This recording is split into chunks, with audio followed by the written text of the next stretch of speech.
The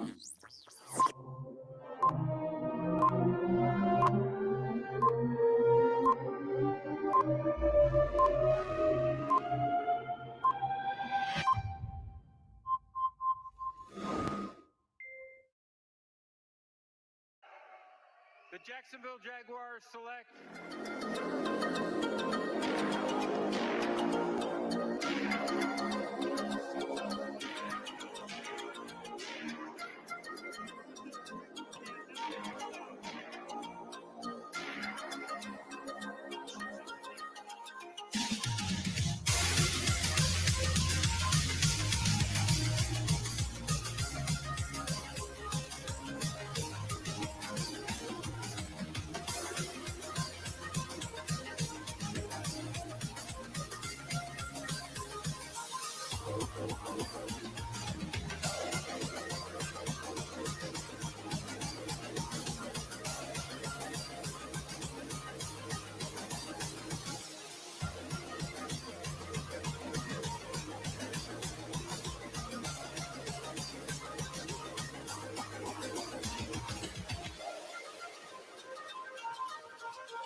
Oh, I was muted. What's up, everybody? Chris Ballard here, Ballard Sports Media, episode number 14, the 14th edition of my All Around the Sports World show, Ballard Sports 360. 360, full circle, all the way around. We cover what we can, the biggest stories and opinions of myself or whatever in sports. If you ever want to be a guest, hit me up on Twitter at Ballard Sports or send me an email, ballardsports19@gmail.com. Just say, hey, man, I'd like to be a guest on your Sports 360 show, and we can get you on. Let me know what you would like to talk about. Is there a topic? Do you just want to be interviewed, asked questions?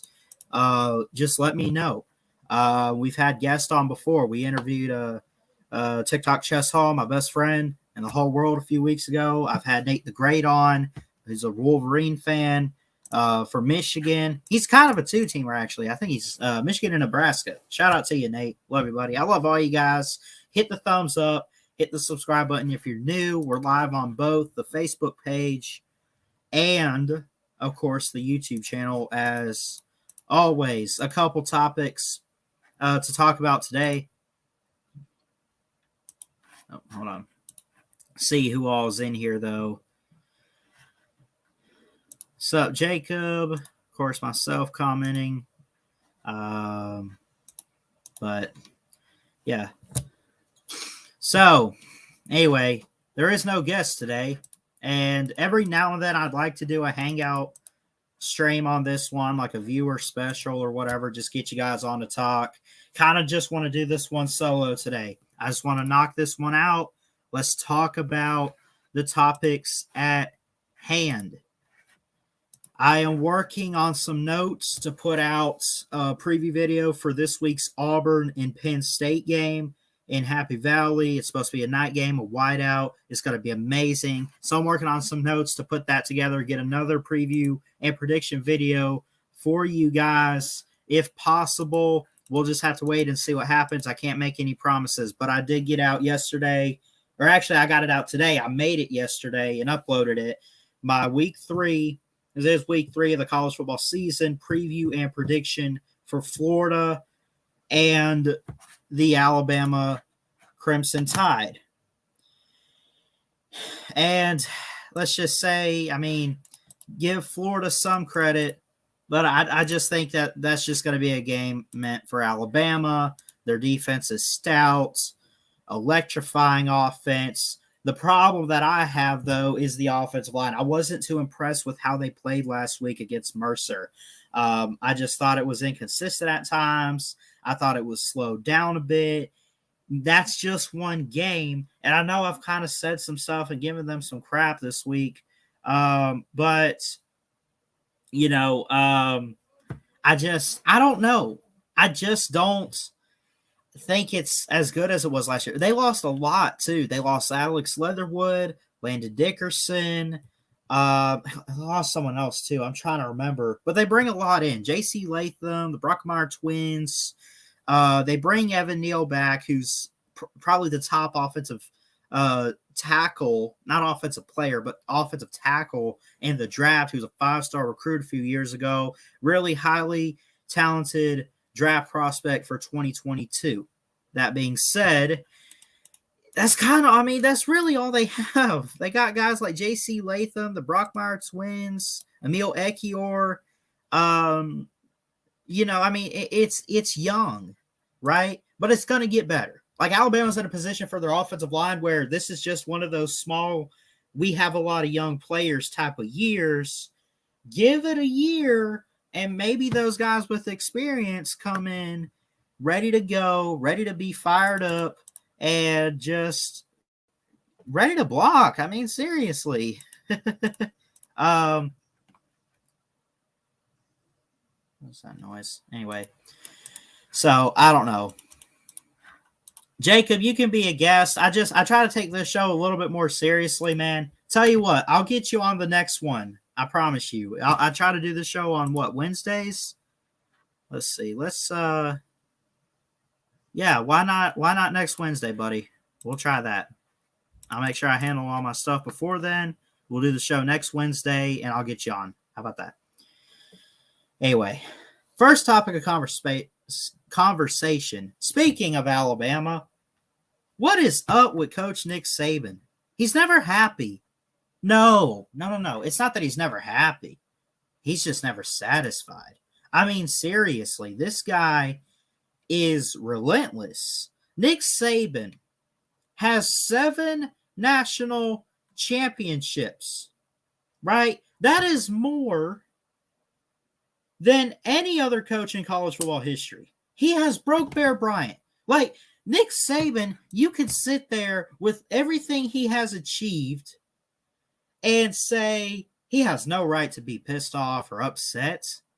He's got 7 rings. He broke Bear Bryant. He's the greatest coach in Bama history, practically the greatest coach in college football history. Why is he so upset? Why is he never satisfied? Because he's always hungry. Nick Saban, right, is incredible. It's amazing, right? Like, hold on. Let me find something here.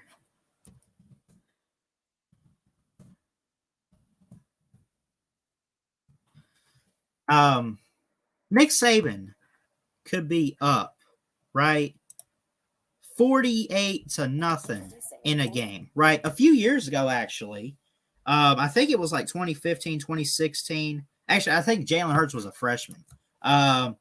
There's a game they were playing Western Kentucky. I think they're up like 38-0, right, in like the third or fourth quarter.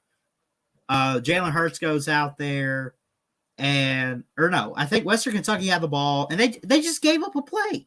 They gave them a touchdown. They're up already 38-0. They gave up a touchdown. It's 38-6, 38-7, extra point pending. And Nick Saban's over there. Why he was chewing out Lane Kiffin, I don't know. But I think maybe they had fumbled the ball or something, and then it was a turnover, and Western Kentucky went down to score. And so he kind of looked at Lane Kiffin like, hey, about that fumble. Like, it's crazy. Like, Nick Saban is the best head coach currently And I mean, if you want to say he's the best head coach because of accomplishments all time and everything, then yes, I would agree to that. But this guy is never satisfied. What does it take to please Coach Saban? He gets mad over a penalty, one false start. If it's a false start on the first play of the game, he's throwing a headset. He threw a headset, broke a headset over Oklahoma a few years ago in the Orange Bowl semifinal, didn't he not? I mean, this guy, but that's what makes it great. See, like, look here. It's pretty decent return. There's penalties. Nick Saban's over there. He's upset. I don't know what the penalty was at the time, but I mean, Nick Saban is not just a good head coach. He's a motivator. He's motivated and he's never satisfied. He's never not hungry for success, right? He stays on guys. He gets on their rear end. He goes after them. And, I mean, he could be up like, what did we win that game? 41 to, or like 44-10 against Miami, right? Like, he could be up in a game like that. Penalties or chaos going on, or like you're misreading the play or what they want you to do. Doesn't matter how big you're up. Perfection is the mindset of Coach Saban. He is never satisfied. He's always hungry. He wants more, right? Remember the Titans? Remember the movie. Remember the Titans. There's this scene. Coach Herman Boone is out there. He's got his guys. He's asking them these questions to motivate them. They're on the field practicing. What is pain? It's fresh air. Will you ever quit? No. We want some more. We want some more. We want some more. We want some more. Right? That's Nick Saban. He wants more. This dude's going to be 70 in about a month and a half. 70 years old. Looks great for his age, by the way, at 69. Right? He's been coaching since the 90s. Actually, really, if you want to go back to the NFL, practically since the 80s or whatever. This guy's been around for a while. Right? And he has grown and grown and grown and matured.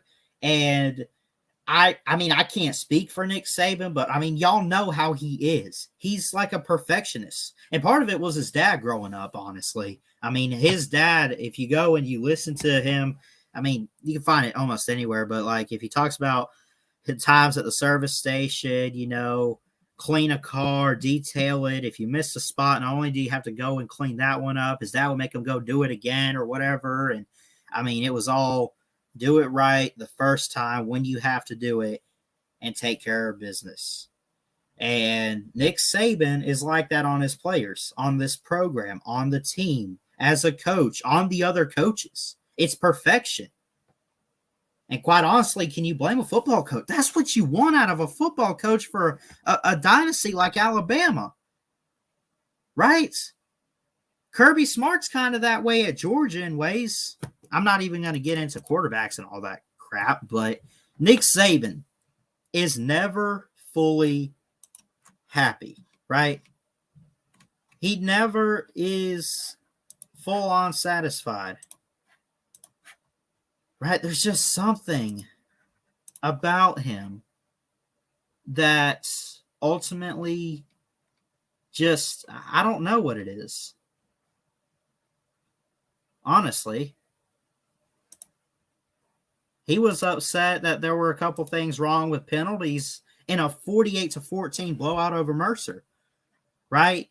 You'll hear him after that game say, well, I'm pleased with the performance. Defense did really well. Unfortunately, though, we had some penalties. First off, I'll be shocked if there's a football game out there without a single penalty by either team. Not even one. We have a lot of young talent. That doesn't matter to Nick Saban, though. Alabama has a lot of young talent. Who cares? They're not dependable. Play with intensity, but Here's his latest press conference. This clip. This might be what I'm thinking of that he said on Saturday. But take a quick listen to what he had to say. Here's Coach. I'll pull this up. You can't really hear the reporter, but I really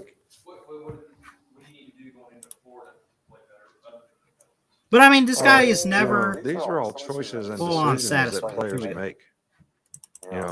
They make a decision to throw their helmet. They make a decision to grab and throw another guy on the ground. Whether it's controlling your emotions, because when you're emotional, you make bad decisions. All right, so you've got to play with intensity, but not out of control. And we've got to make better choices and decisions. Just, your question would be like somebody asking me, how are you going to get this guy to quit swinging at balls over his head in baseball? It's a bad decision. It's a bad choice.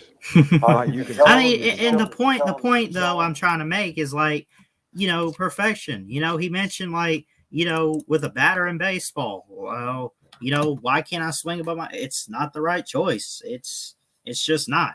So Nick Saban's never satisfied. He's always hungry for more. Right? I'm not here to give a motivational speech or nothing, but I mean, man, his mentality is amazing. Right? This guy, again, he's fixing to be 70 years old on Halloween in a month. More than a month, but still. This guy is on fire. He wants to coach football. He wants to build Bama to the best college football dynasty or program of all time. Right? He's practically already there.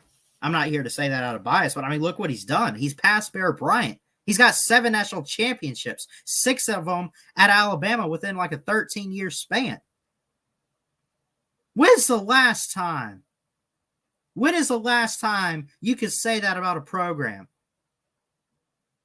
Oh, well, we've won like 4 titles in a decade span. No, we've won in 15 years. We've won 6 or 7 different natties. When's the last time you could say that about a college football program? I can't recall it. I'm not here to brag or nothing about Alabama. I'm here to show you what Nick Saban has done. We know about it. But still, it's not good enough. He wants more. As long as he is live, walking, and breathing, this guy is determined. He's on fire. He stays on his team, on his players, on his coaching staff, in practice, in a game, right? He's never satisfied, not fully. So, I mean, what is it about Nick Saban? Because I know there's a lot of people out there that probably question that. Why? Well, I just told you. He's never satisfied. I can't tell you exactly the root of all of that. He just wants success. He wants to build Alabama up to what he wants to build it up to, the program that he wants it to be, that it was meant to be. So, anyway, that being said, let's go ahead and move right along to the next topic of conversation. I've talked a little bit about this already, but this, folks, is probably the greatest start to a college football season I have ever seen. Everyone's only played like 2 games, but look at this. This is the chaos that I said this offseason. Like, I want some chaos. I want it to be great. I want this to be an amazing season. This playoff race right here is what we need. This is what we needed, right? When you look at it. Hold on one second. Let me fix that there. Okay. Alabama, number 1. We expect it. Georgia, number 2. Okay. We see you. You beat Clemson. You got a great, stout defense. Good for you, Georgia. Oklahoma's up there. A rocky start against Tulane and everything, but they're picking it up. Oregon, up 8 spots from number 12. What? I've already gone through the rankings. I went through them last week or whatever. But these are the new rankings right here. Iowa in there, Penn State. I mean, look, Ohio State lost to Oregon. They're at number 9. They already got a loss. Penn State's 2-0. Iowa's 2-0. Oklahoma, Oregon. I mean, this could be probably the greatest, because you know what you're not going to get? Well, unless, I mean, it's still possible, but, I mean, like, it could still be a Bama, Clemson, Oklahoma, Ohio State, or a Bama, Georgia, Oklahoma. Like, the main top-tier teams that we're used to seeing. But this time it comes with a twist, because you have a team or two that has already lost in week 1. Clemson lost. Ohio State lost. Those are, you got Bama.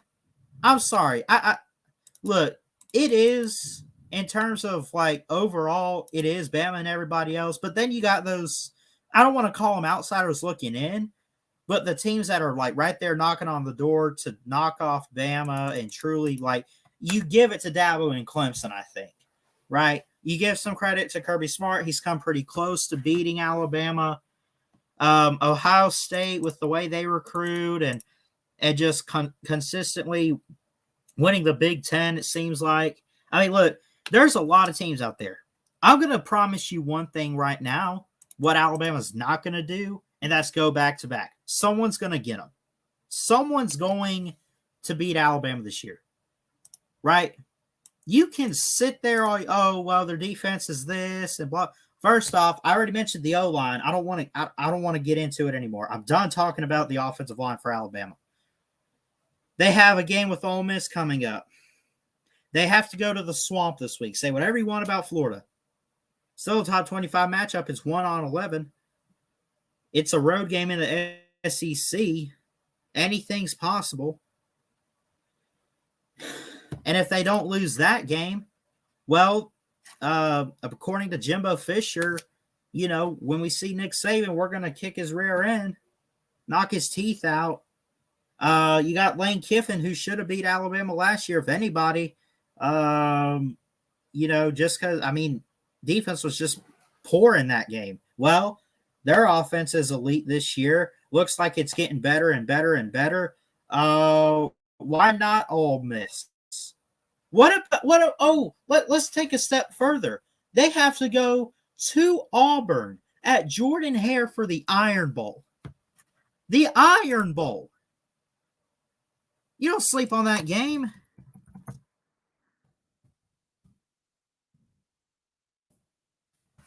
I mean, seriously. Alabama leads the Iron Bowl series 47-37-1, right? They got like a 55 win percentage in the Iron Bowl, right? If you go back, though, their history at Auburn is not all that. I mean, look, they have lost the last 2 out of 3 matchups in Auburn. If you want to keep going, put the kick 6 in there, 3 out of 4. Right? It's not an easy place. I don't care. Auburn was ranked number 16 in 2019, had 3 losses and beat them. Then again, their defense wasn't on key point, but I mean, still, I mean,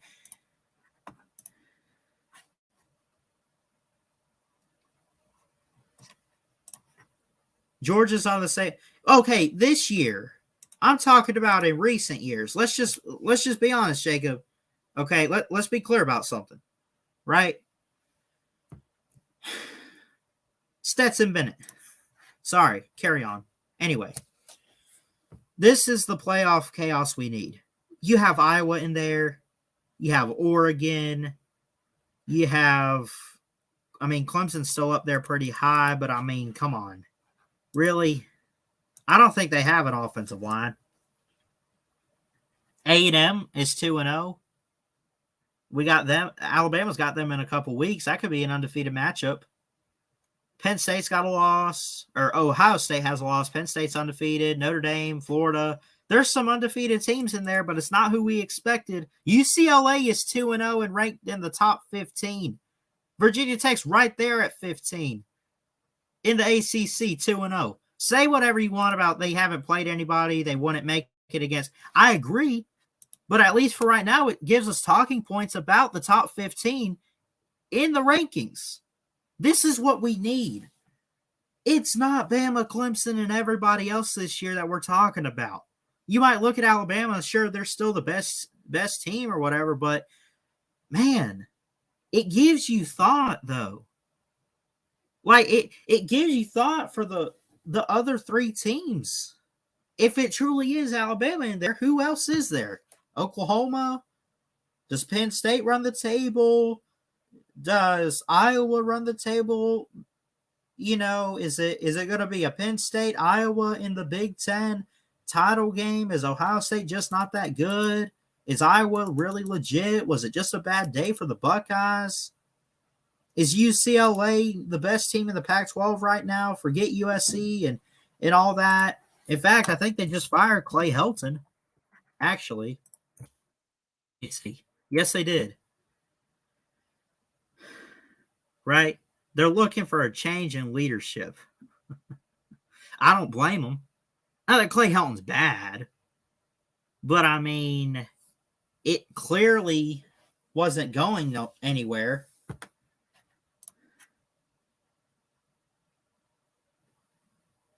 North Carolina's 1-1. Auburn's here at 22, at 2-2. Ole Miss is undefeated. Virginia Tech, Coastal, UCLA, Notre Dame undefeated, all at 2-0. Florida's 2-0. Penn State's 2-0. 2-0, 2-0, 2-0. All the way up, practically. This is what we need. Right? Oh, it's Bama and everybody else. Maybe from an overall standpoint and what we've seen in recent years and Nick Saban, maybe. But for this year, I guarantee you Bama's not winning a national title. Someone's going to get them. Jeff Webster's already talked to me about this. Someone's going to get Alabama. Right? It might be Georgia and Atlanta.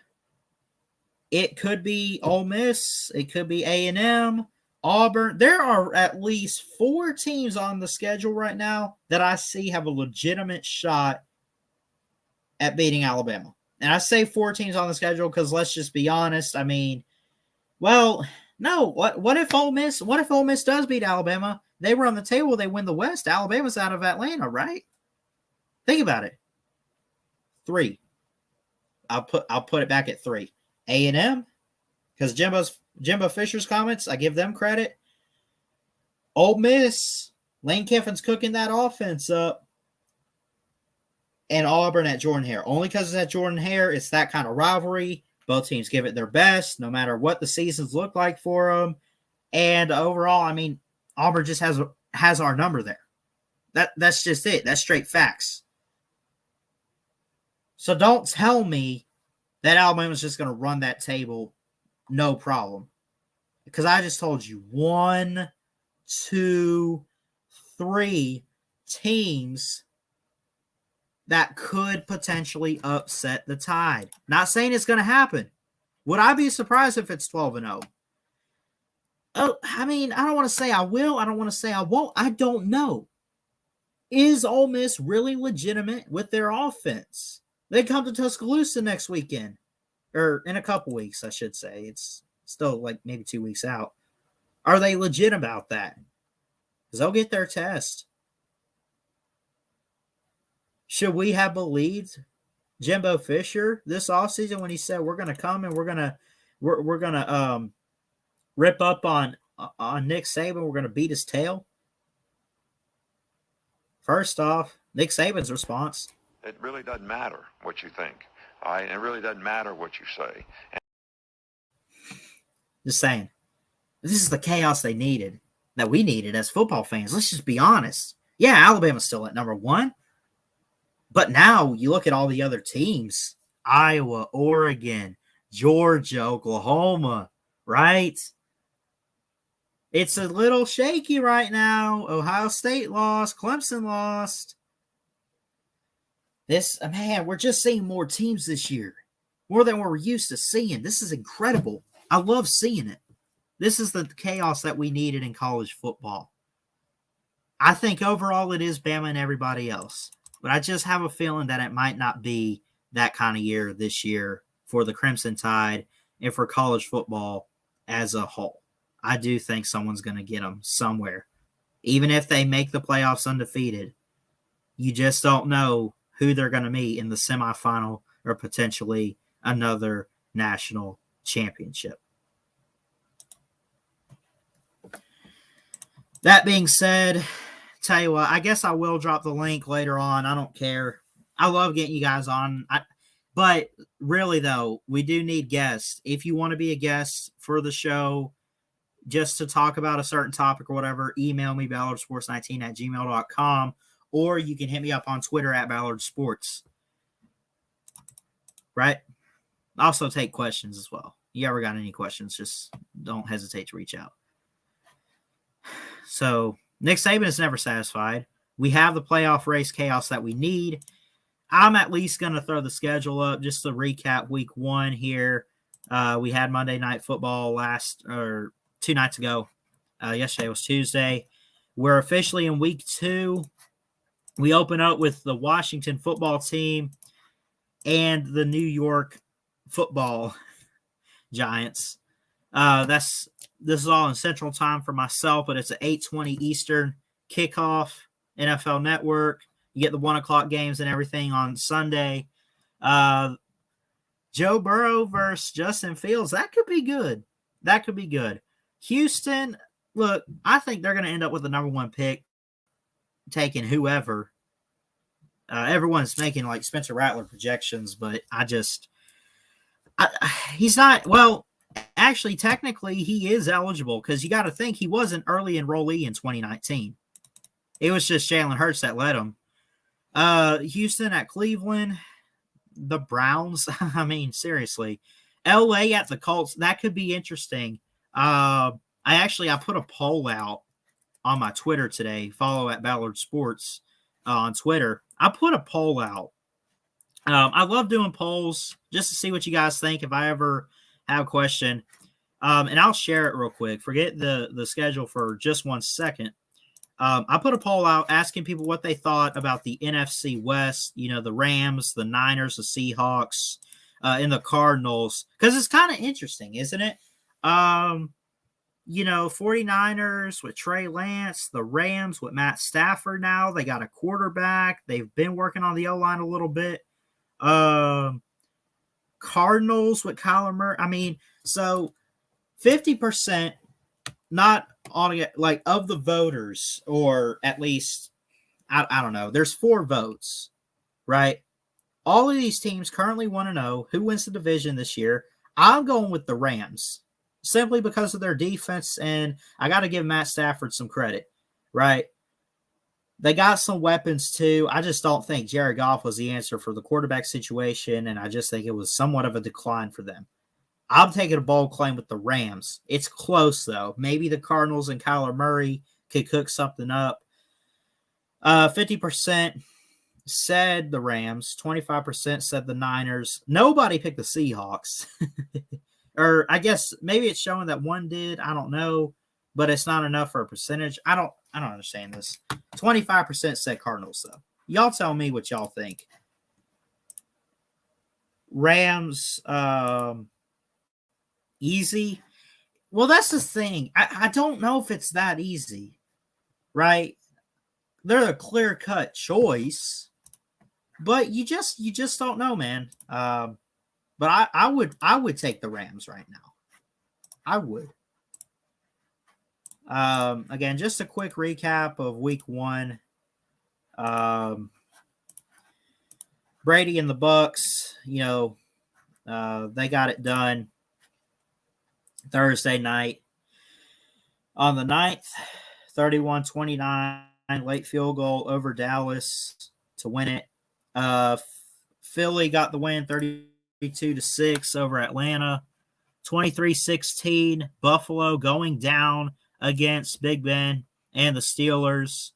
Overtime win for Joe Burrow in Minnesota. How about that? Kirk Cousins was the lead passer in the game, though. 351 yards. Jamar Chase, the best receiver in the game for the Bengals, of course, connecting with his former quarterback. And Burrow, 101 yards. a lot of close games and some low score. How many games we got to have with 16 points? Look, Buffalo 16, Indy 16, Washington 16, Chargers beat them 20-16 there, 19-14. Panthers over the Jets. Houston wants that number 1 pick to take whoever. Everyone keeps saying Spencer Rattler. I don't know. 37-21. They get the win over Trevor and the Jaguars. Urban Meyer takes a loss week 1. This one was good. 33, a 4-point game, 33-29, Kansas City over Cleveland. 17-16. How about Mac and Tua? Miami got the win. It was a good one by a point. And it was more so the defense just showed up. It wasn't a late field goal or anything by the Patriots. But then from there, it was just all defense. And, they cut the deficit. They got 3 on the board. They're down by 1. They kick the ball off. Their defense does great. They get the ball back, but the Dolphins' defense showed up. Again, this is a Patriots offense that is still young. Damian Harris, Alabama running back, 23 carries for 100 yards. Not too bad. Mac Jones was 29 of 39 for 281 yards and a touchdown. Tua did have a pick. But he threw for over 200 yards. He had a touchdown. He was 16 of 27. So, overall, though, it was just defense, trouble in the red zone, some turnovers, but still, I did not mean to stop sharing.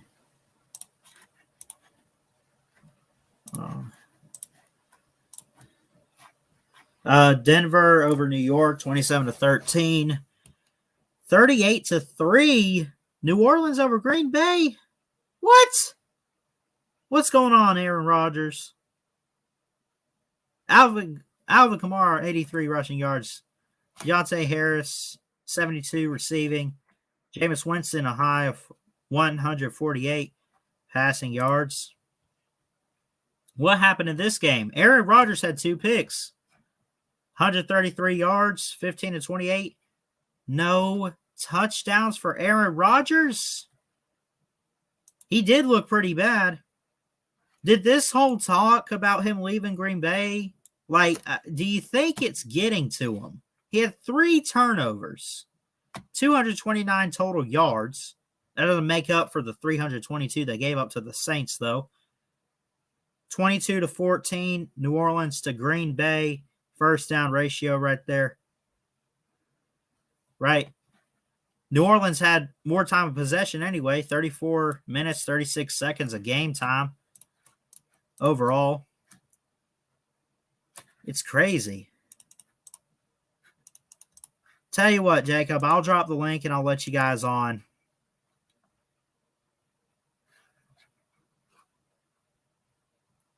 Of course, you can't. Real quick, though, I will. Vegas and Baltimore, 33-27. How about the start for Las Vegas? Derek Carr with a pick, but 2 touchdowns, 435 yards, 34-56. Mar Jackson, not as impressive of a performance. Derek Carr threw for over 400 yards. This offense is insane. Darren Waller, the tight end, 10 receptions, 105 yards, and a touchdown, right? Man, this was insane. Who caught the Zay Jones 31 pass on a 53-second drive, 2-play drive, by the way. Zay Jones gets the game winner from Derek Carr in OT. Overall, great defense towards the end by Las Vegas, it seems like. And they got the win by 6, 33-27.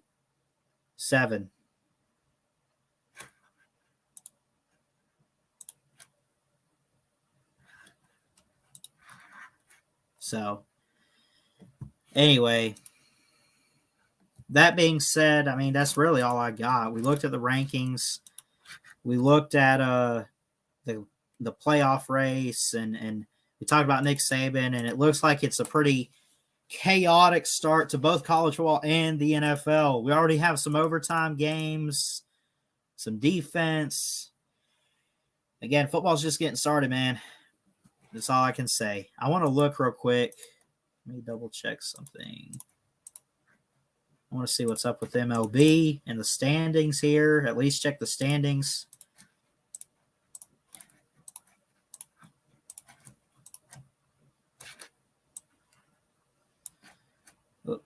So, yeah, I mean, look, teams just keep pulling away. It's not even close. Tampa Bay Rays atop the American League East. We're about a month away from the postseason, by the way. 90-55 for the Rays to take lead of the East. White Sox on a roll. Manny Grandal and company, 83-61, their record. Above 500, just below 600. Astros leading the West at 84-60. These teams at the top just keep pulling away. Now, the National League is a little different. There's a 4-game difference in win column between the Braves and the Phillies. The Braves above 500, just barely 76-67. All lost, losing streak of only 1 game though. They got a 90% chance at the playoffs. Their last 10 are 5-5, so they've been slipping a bit, but it's not enough to knock them down in the standings. The Phillies, they're literally a 500 team, 72-72, 40-32 at home. They're on a losing streak of 2. You know, overall, they got a 14.3% chance to make the playoffs. The Phillies got to pick it up, though, because I made a video a few weeks back, maybe even a couple months, I don't know, that they were looking like they could get it together to make the playoff run. They're disappointing me a little, honestly. The Brewers, it's not even close. They're practically at 90 wins, 89-57, 61 win percentage, probably the best there is, at least in the National League. 100% chance that they make the playoffs, right? The Giants and the Dodgers, 100% chance they're making the playoffs. They are in a playoff berth. But how crazy is that? The Brewers of Milwaukee, 7-3, their last 10 games, losing streak of 2, right? They're good on both the road and at home. They are incredible. They got a 100% chance. They're practically a lock for the playoffs. It's incredible to see. So, yeah. White Sox, 100%, practically a lock. My Tampa Bay Rays, woo, let's go. Rays up to the top. Win streak of 1, 5-5 the last 10. Yeah, been kind of disappointing. Some runs didn't go our way, giving up runs, but 100% chance, practically clinching the East to make the playoffs. And the White Sox are the only team in the Central to make it to the playoffs. They have a 100% chance. The Indians, the Tigers, the Royals, the Twins don't have a chance at all. So, I mean, there's some teams where it's not even close. They're dead locks, like the White Sox and the Rays, like we mentioned.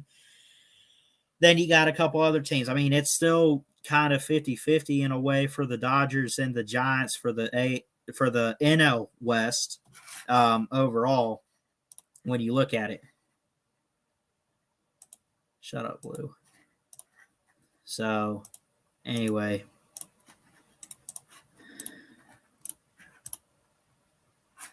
I guess I can drop the StreamYard link for you guys. If anyone would like to join, feel free to, but we're not going to turn it into a full-on hangout stream and make it too long. But if you want to come on, I guess feel free to. So.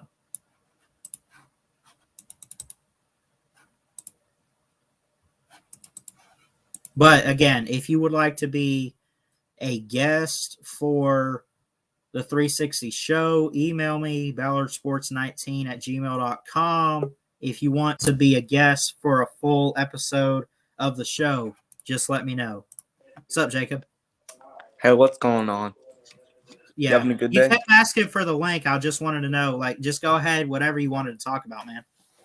Well, first, this wasn't what I was planning to talk about, but you said Jamar Chase was the best receiver on the Bengals. I mean, well, I am forgetting AJ Green, aren't I? Well, it's not even. I mean, AJ Green, T. Higgins, Jamar Chase is the best receiver on the Bengals. Absolutely not. Yeah. Yeah, but It's close. It is close though in talent, but I mean, it's I would probably agree with you. Yeah, maybe he's not the best that they have. yeah, and also Aaron Rodgers had a bad game. That's why they lost 38-3. Oh, I know that. I mean, but that's what I was saying about that was because of all the talk, like, is he leaving Green Bay? And now he's here. He's the quarterback. They don't have any answers outside of Aaron Rodgers. And I mean, all this talk, he's here. He's not going anywhere. And he lost 38-3. I mean, what is going on? I mean, man.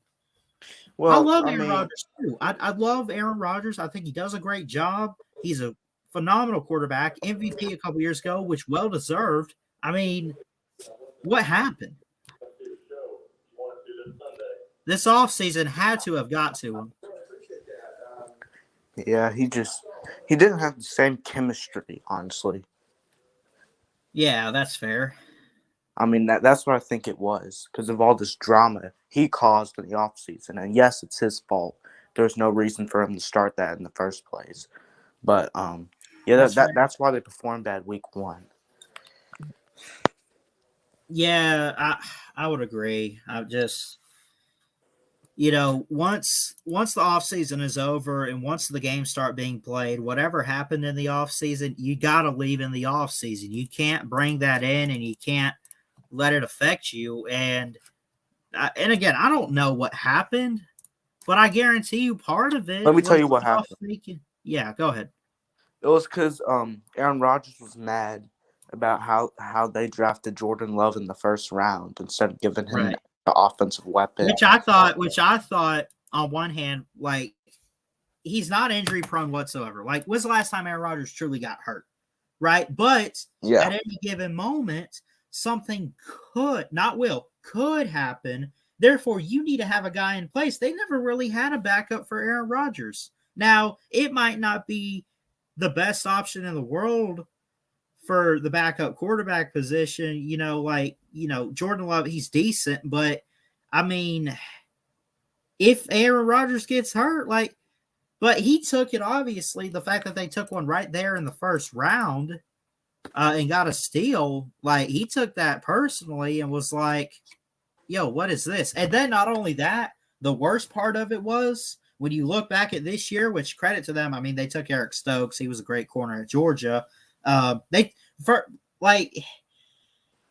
the talk going into the draft about the Packers was, he feels like they're not investing in him. He feels like they don't care anymore. He's looking at other options. He's thinking about leaving. And what did they do for the first 2 rounds is draft some defense until finally I think they took a receiver in round 3. Well, they put Jordan Love in the game the entire fourth quarter. So I don't think that's a very good idea when your quarterback's upset. Yeah, no. Did he even look good? No, he looked awful. Jordan Love? Jordan Love, he looked okay, I guess. But he's not what he was at Utah, was he? No. Because at Utah, he was setting records. But then again, I mean, that's Utah State. Not Utah. You ever gonna draft a career backup in the first round? A career backup? No. So you're never gonna draft a backup quarterback. Why do you think the Bucs waited to get Kyle Trask? No offense to him, though. You know what I mean? They could have took him at 32. They didn't. Aaron Rodgers is kind of being a hypocrite because what happened did Brett Favre do this when they drafted Aaron Rodgers in the first round? No. He was teaching Rodgers and showing him, and ultimately he retired and said, "This is yours now, kid." I mean, that's what happened. So Aaron Rodgers is being a hypocrite now because this is the same situation, and he's not taking it well. Yeah. Because I didn't see Brett Favre do any of this when they drafted Aaron Rodgers. That's If fair. anything, he was helping them get better. Yeah. So this is just being selfish, but Uncle. Oh, It's all in a way. It's almost no. I don't want to say almost because they drafted Daniel Jones a few years ago to get the quarterback of the future because they knew Eli didn't have much time left on him, which he just retired like season before last, I think, at the end of it. And see, that's different. See, the thing is Aaron Rodgers has a lot of time left on him. Especially, he was drafted in 2005. Manning it's been 15 years. Well, the difference is that Manning was almost 40 years old. Rodgers is like 30, 34, 35 right now. Right. He still has a few years left. Good 5-6 years. So really a waste of a pick. It is a waste of the pick. Especially the fact like you didn't even get one that's, I mean, is Jordan Love, what is he good? Because I'm going to be honest, I haven't seen anything that tells me, not that he's bad, but I don't see anything in Jordan Love that says that he's ready to at least lead a team like the Packers. I just don't compare, like you're filling Aaron Rodgers' shoes. Those are big shoes to fill. Yeah, another thing too is I don't think Jordan Love is happy being behind because he's going to be behind Aaron Rodgers for like 6-7 years if he stayed with the Packers, right? Which he probably won't, but still. Now, I don't blame the Bears. Trubisky didn't work out. They give him to the Bills. They take Justin Fields right then and there. Great. And yeah, you said Burrow versus Fields. You know Fields is not the starting quarterback, right? Oh, they're still sticking to Dalton? Yeah. I don't know if I agree with that because I'm going to be surprisingly. Justin Fields looked great. Surprisingly, Justin Fields looked great in the post. Surprisingly, what do you mean surprisingly? I don't know. I just for rookie quarterbacks, it just normally when you get out there, nerves and pressure kind of gets you. Like it looked that way with Trevor Lawrence. Well, so I mean, well, I knew how upset you were on a BVD stream when you found out Andy Dalton was starting it out Justin Fields. It should be Fields. He's you made a comment like, "Why isn't Justin Fields in the game?" or something in all caps, I think. Well, I mean, he proved himself in the preseason. I know he did some great stuff. Like he proved himself in college, but once you leave college, you got to go out and prove it again in the NFL on a whole nother level. And he proved. The reason probably is he probably doesn't know the entire playbook yet. And Andy Dalton's probably more experienced, but I still would have gone with Fields. That's why you have practice throughout the week to teach him the playbook. Yeah. You know what I'm saying? Yeah. But, I mean, I sure would have played Fields, but, I mean, he was the only Bear to get a touchdown. Let's just say that. Yeah. Actually, no, somebody else did, but, I mean, wow. Where did Nate go? Oh, I don't know. Yeah. Oh, yeah, by the way, you know how Urban Meyer said that there's no chance he goes to USC? Yeah. Yeah, I don't buy that at all. I think he's just saying that just to keep his job with the Jags, to act like he's committed. Yeah, I don't know about I'm not going to comment on the whole USC thing, but I don't know if he's committed to coaching in the NFL. Honestly, I think he belongs as a college coach. A college head coach. He doesn't look committed, and he honestly doesn't look like a good NFL coach. Just being honest, he doesn't. Now it is kind of cool though. It is kind of cool though that one of the more recent great college coaches like Urban Meyer, and then one of the more recent great quarterbacks like Trevor. Like it's cool that they teamed up. But is it great for the organization? And honestly, like, I'm sure, like, personally, there's some chemistry or whatever, right? Hey, what's up? How's it going? Treat you good. But honestly, is it really, like, is Urban Meyer really the best bet for a coach for Trevor Lawrence? I mean, look, they lost to the worst team in the NFL, 27-3 or whatever. Yeah. That's bad enough. Yeah, that's fair.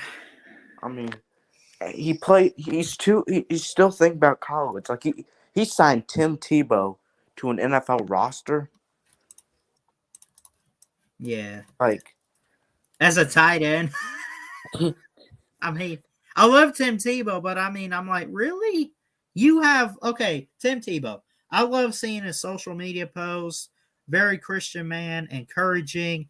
I love Tim Tebow, right? He does that. He's got his Tim Tebow Foundation. He's always working out, but he's also already on like SEC Nation and everything. Now he's like, hey, I'm going to drop everything and go to the NFL for a tight end position. Hey, why didn't he try? Well, Trevor Lawrence is why he didn't try for quarterback. So he said, I want to at least go play with Urban Meyer. Let me try. Should have stayed on SEC Nation. Let me try tight end. Yeah. Should have stayed on SEC Nation. I agree. I loved him on SEC Nation. And now he dropped everything just to play one preseason game and get released. Right. I mean, you think he'll be on SEC Nation again? I'm sure he might come back at some point, or at least something for a college football analyst somewhere. With maybe somewhere like they might put him on something like SEC This Morning or whatever. I don't know, but I'm sure he'll be back to being an analyst for college football, maybe even still with the SEC network. But I don't know. That's interesting. Yeah. I mean, no. Tim Tebow's good, except when he's in a Florida jersey. That's when he was good. No, I'm talking about. I'm basically saying I didn't like him in a Florida jersey. He almost actually, if I'm not mistaken, I think he almost came to Alabama, didn't he? He almost came to Alabama, but he switched to Florida. And I mean, imagine Tim Tebow with the greatest defense, one of the greatest defenses ever, and two of the all-time great running backs. What is that would have been amazing.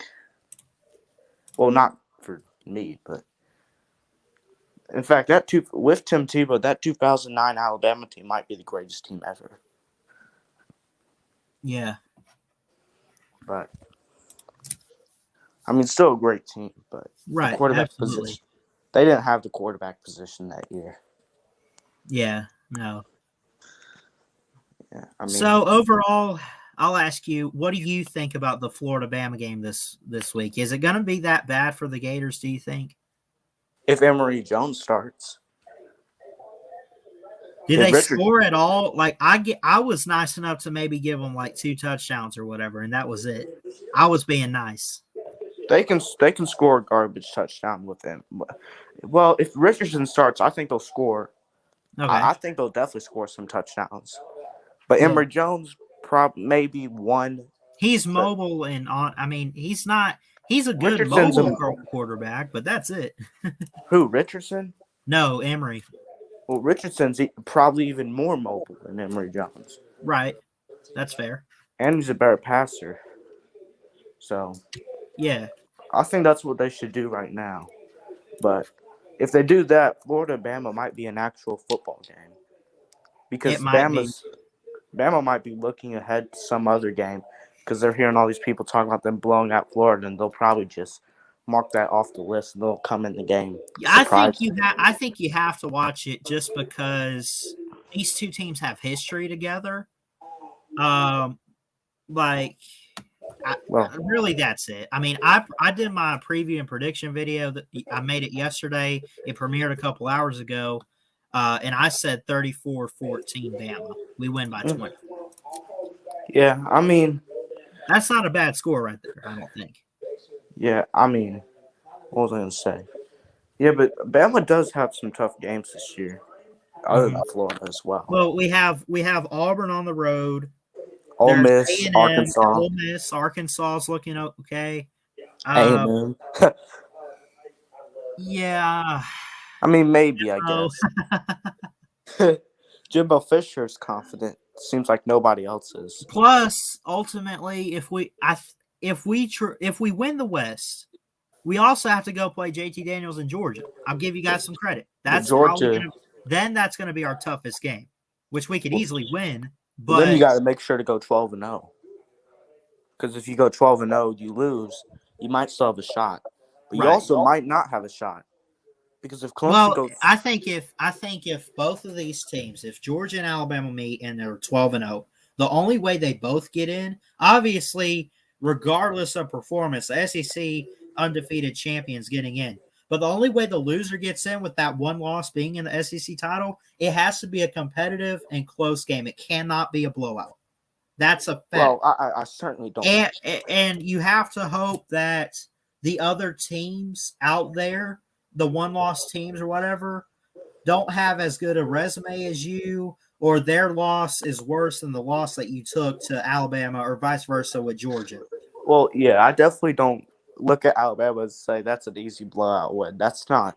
Well, except when I'm trolling, of course. I probably said something like 75 We're fixing to nothing. beat y'all 55-2. Yeah, I said. I think I've probably said stuff like we'll beat them 75-0, but that's not me being serious. I think it'll be a close game in reality. Yeah, It'll either be a defensive close game or a medium close game. I don't know about high scoring. I think these defenses are really good. yeah. I mean, who said something in the chat? Virginia Tech loses to oh my God! They're not even playing Richmond this weekend. Come on, Hokie. Did they? They're playing West Virginia, which that's a good game. But yeah. Come on, Hokie. Oh yeah, this is he's the same guy who said Georgia's going to lose to South Carolina on Saturday. It's possible. Possible. They beat you a couple years ago. Yeah, when we didn't have an offense. That's fair.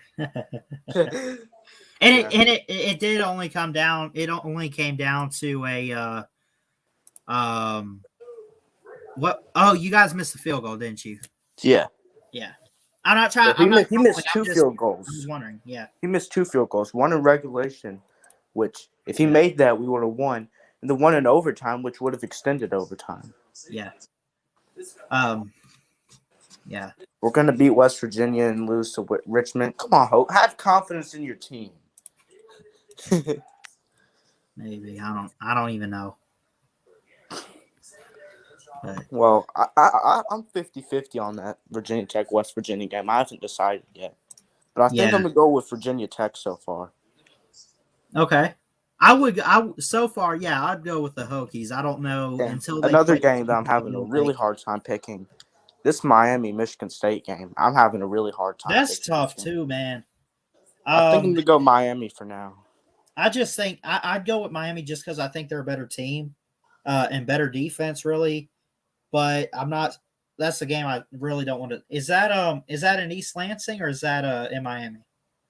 I think that's in Hard Rock. Okay. Yeah, give me Miami. I still wouldn't sleep on Michigan State though, because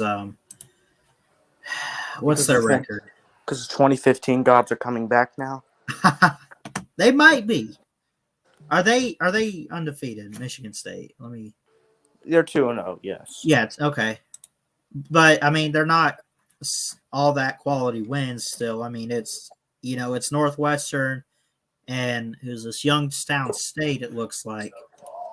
I'm telling you what, they're not going to go 9-3 like Stop. MSU. Why did I do? Okay, I only dropped the link because of Jacob Watson because he had some stuff to come on here and talk about. This isn't a hangout stream.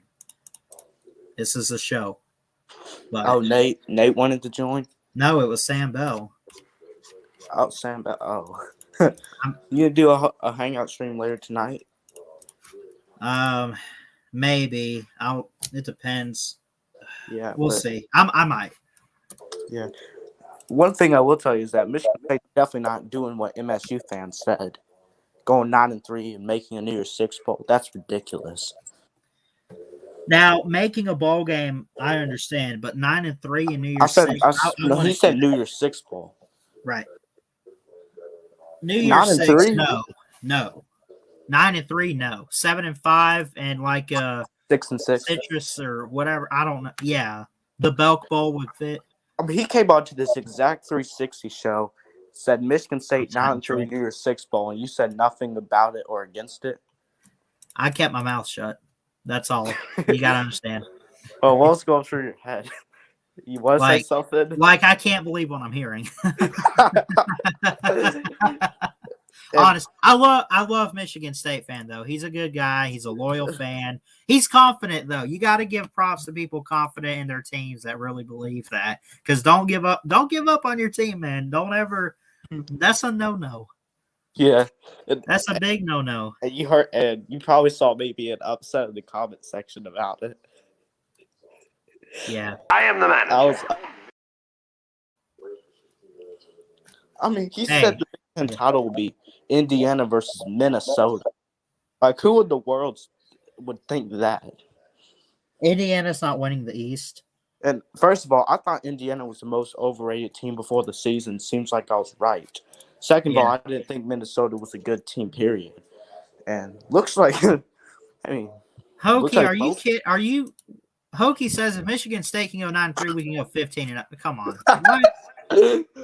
That's like this right here. How in the what? Horse. What did he say? That's so like that. It's like what? So a team who loses to Richmond's going 15-0. I don't know. Sometimes you can't see what's going through his head. This team was under a good coach I trust.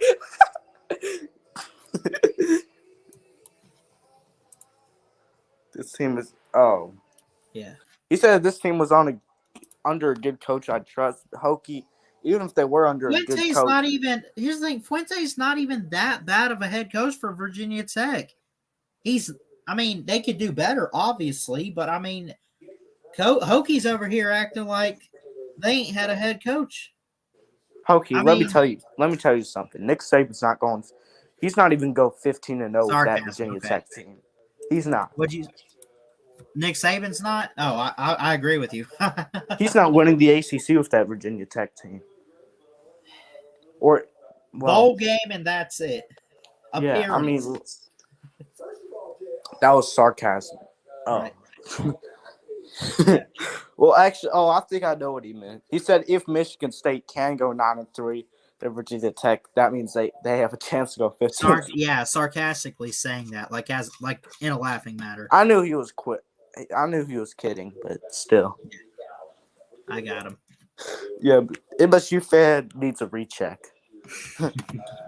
But I mean, I think I made a video about him on my channel. Yeah. Talking about how that's one of the worst takes I've heard on this channel. 9-3 New Year's Six Bowl for MSU. Right. I didn't know Connor Cook was coming back to Michigan State. Yeah. And even if he did, 38-0. 38-0. What can I say? Michigan State was not even the best team in their division that year. I mean, they won the division, but they had a great run. They had only one loss, I think. I don't know who it was. 8 or 9 times out of 10, that same Ohio State team would destroy Michigan State. They just got lucky with that one win. Yeah. Especially with Ezekiel Elliott. I mean, they overlooked the game. That's what Ohio State did. And that's things we love about college football. We want to see these types of upsets. We don't want to see necessarily the best 4 teams in all the time. Right. That's what makes college football great. He said we owed Nick Saban while he was at LSU. I don't want to talk about the record. I think ever since I know they played together, I think in 08. I mean, you act like your record's bad. I mean, it's only 0-1, Hokie. I mean, it's not like they've played every single year. Or actually, was it 2014 that they played too? Either way, no, it's Alabama not like an annual thing. They played West Virginia that year in 2014. You're not Tennessee.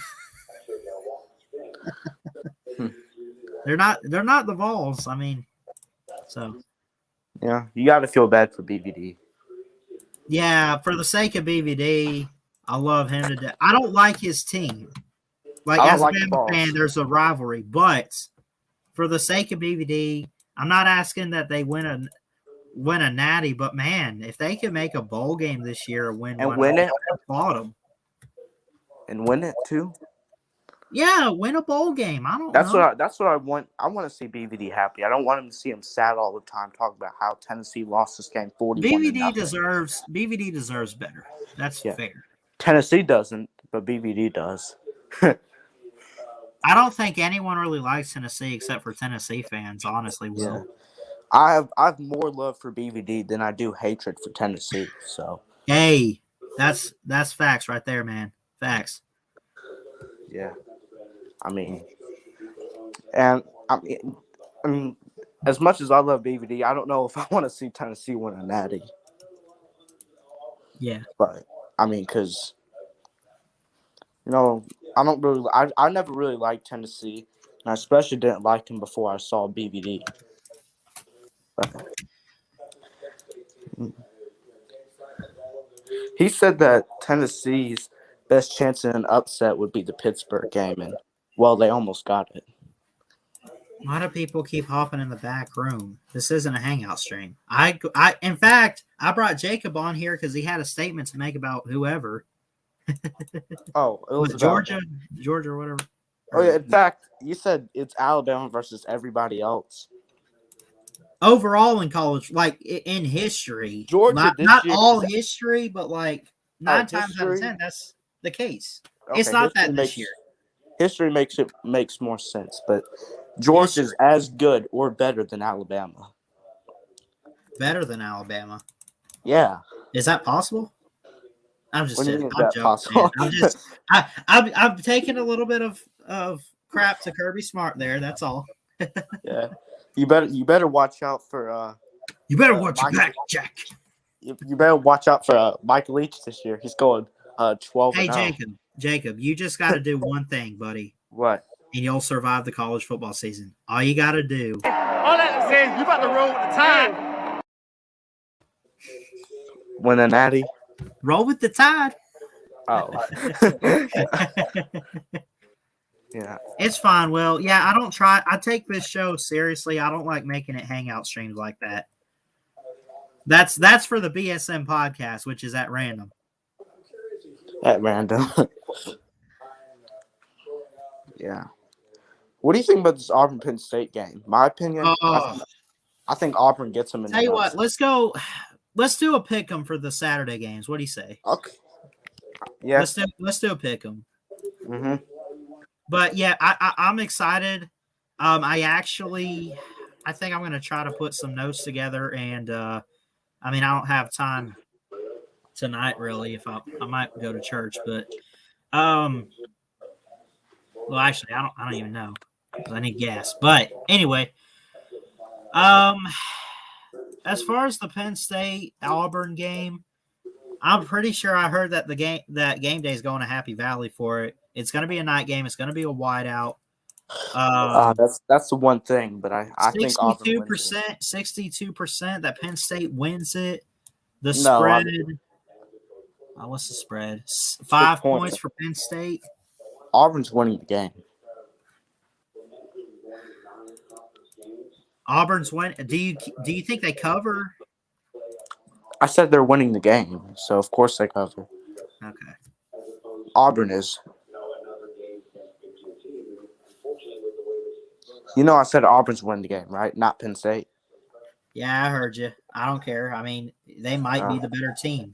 I'm taking Penn State, though. But, again, I'm going to put together a preview and prediction video and probably get it out for you guys maybe Friday or whenever. Yeah, just making sure, because when I said Auburn won the game and they're the underdogs in spread, you asked me if they're covering. So. Yeah. Yeah. I know it's FCS teams, so Auburn's looked amazing these first 2 games. And Penn State hasn't. Because Wisconsin looks overrated now. Yeah, in a way.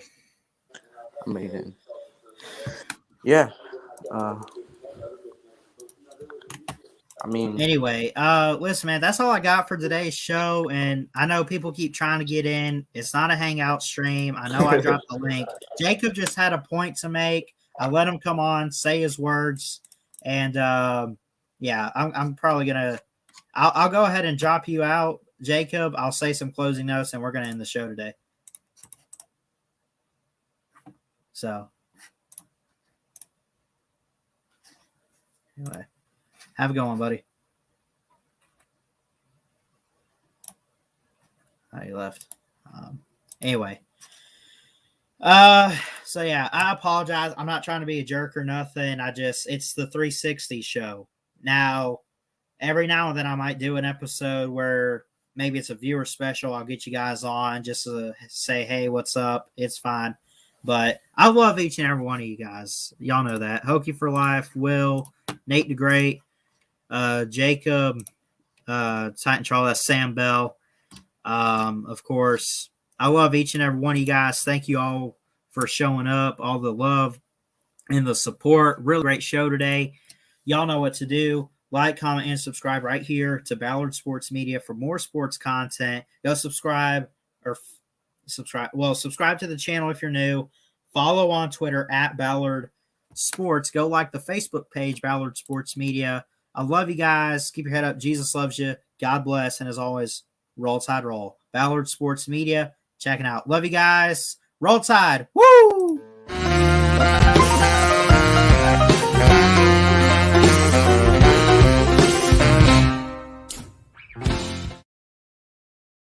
Okay. Roll down Tide.